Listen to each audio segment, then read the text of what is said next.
All right, everyone. I'm coming to you today from my home studio. You can see here I got my drawing board and my, sort of stuff that inspires me and makes me want to do artwork. What I'm going to walk you through today is the basic setup for a still life and doing some thumbnails. Okay. Now the book has their own, the author has his own way of doing it, and the supplemental videos also, that author has his way of doing it. I do it a little differently. Okay, my setup's a little bit different. It's not quite as polished as theirs, um, but I think I've got a few pertinent things to say. Now, I've done a couple of setups with the same objects already. Okay, I have these about four objects that I've been kind of moving around and seeing how they look. In basically the frame of this phone that I'm using to film stuff with. Okay, so let me show you what that is. I'll pause this and flip my camera around so you can see what it is that I'm looking at. Okay. Okay, here we go. This is a real simple little setup that I have just facing my drawing board. You can see my drawing board here. Okay. What I've got here is a little folding table, right? And on top of that, I've got just sort of a gray sheet. Gray is a good neutral color. Okay. And that's just sort of tacked up behind it. Actually, it's hanging on a couple of handles from a cabinet and then pinned up on the other sides. And now I've got one single light source going on here, which is it's really simple. I got a couple of totes set up and a lamp, an old desk lamp. But that does the job. Okay? So use whatever you have to, or what you have handy to set up what you want. Now here for my still life, like I said, in my assignment sheet for you guys, essentially you want to make it interesting for you. Okay, so I collect vintage toys, particularly space toys. So I've got an old Buck Rogers ray gun, a Flash Gordon rocket ship, and an old edition of, well, what is that? That's Astounding Science Fiction. That one's from 1941. And I find that kind of stuff more interesting. The book that it's sitting on is a collected volume of the same story that's in the little magazine from 41. So that's what I'm going to be basically using.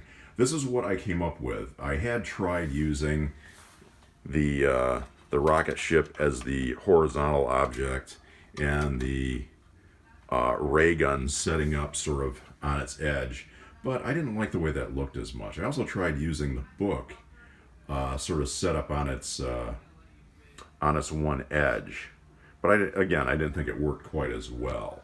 So this is what I basically came up with. So what you want is you want to have verticals and horizontals to make a nice composition and have open white space sort of in the background. Okay. So let me pause this and we'll start drawing. Okay, so now we're going to start sketching out some thumbnails, both verticals and horizontals. Okay, so let's start with a vertical here. I'm just going to sketch out just a basic sort of rectangular shape. That'll be roughly what my paper would be.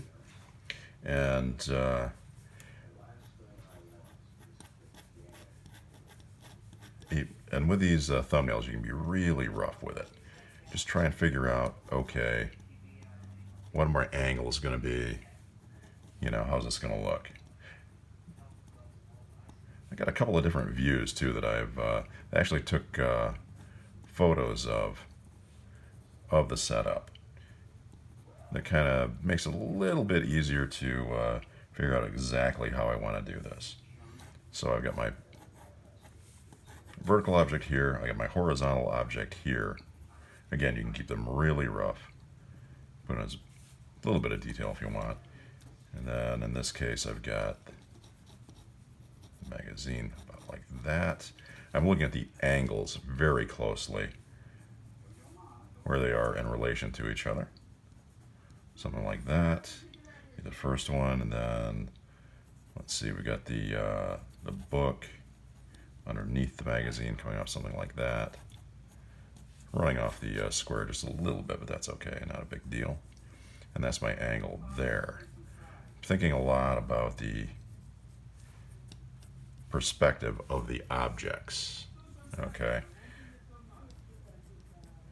Make this a little bit more detailed so I can get the thickness of it right, so I have a better idea of how much space it's going to actually take up in the final thing. Okay, there's the first thumbnail, which is a vertical. Now let's try a horizontal. Same subject matter, but just a different orientation. So in this case, what we've got, again, it's horizontal. And these are thumbnails. You can just kind of keep it rough. Doing a slightly different view here. A slightly different angle. In this one, I'm looking at the ray gun a little more frontally. So the ray gun becomes more of the focal point. Okay, so you're gonna find that with still lifes, you're gonna have one sort of focal point or another, and you want to decide what that focal point is going to be. What's your main thrust? Okay, in this case, you don't see very much of the magazine and the book at all, so I'm not really sure if I want to go that route. You do see more of the rocket ship. So, a little more detail of the rocket ship too. You see the little tin figure that's like sticking out of the little portal there. A little more detail, which is kind of nice. Then there's the book underneath there that you can't really see all that well. Cast shadow there. Okay. Now let's try that same view, but as a vertical. So I'm going to sketch out another vertical space, something like that. And then this might be the one I go with. I kind of like this because I can actually see the detail of the spaceship. Again, same kind of thing going on. Keep these rough. These are just ideas that you're kind of sketching out and playing with. And then oh, that's a fin right there. Okay. Rough space where the ray gun is going to take up. I gotta go a little bit wider than that. That's what erasers are for. Slightly wider orientation there.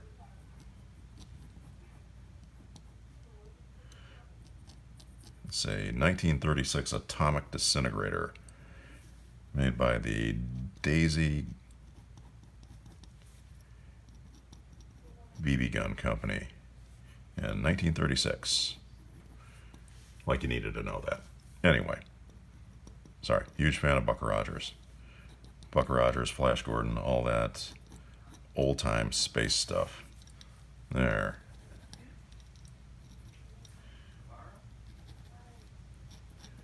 Magazine sets at an angle like that. And again, you can barely see the book. It actually needs to be a little bit more like that. Alright, so there are 3 thumbnails based on my setup here. Okay, so yeah, you want to do a few different versions of your setup. Okay, and try them from different angles and different orientations, and then just pick the one that you like the best. So far, and I could kind of feel it when I was sketching it out. So far, this one right here. This is the one I want to go with, I think. So what I'm going to do is I'm going to start with the next part of the assignment in this longer drawing. The next thing I'm going to do is sketch out, a larger sort of rough sketch, okay, on a bigger sheet of paper. Okay, And that's the basics of thumbnails and setup. All right.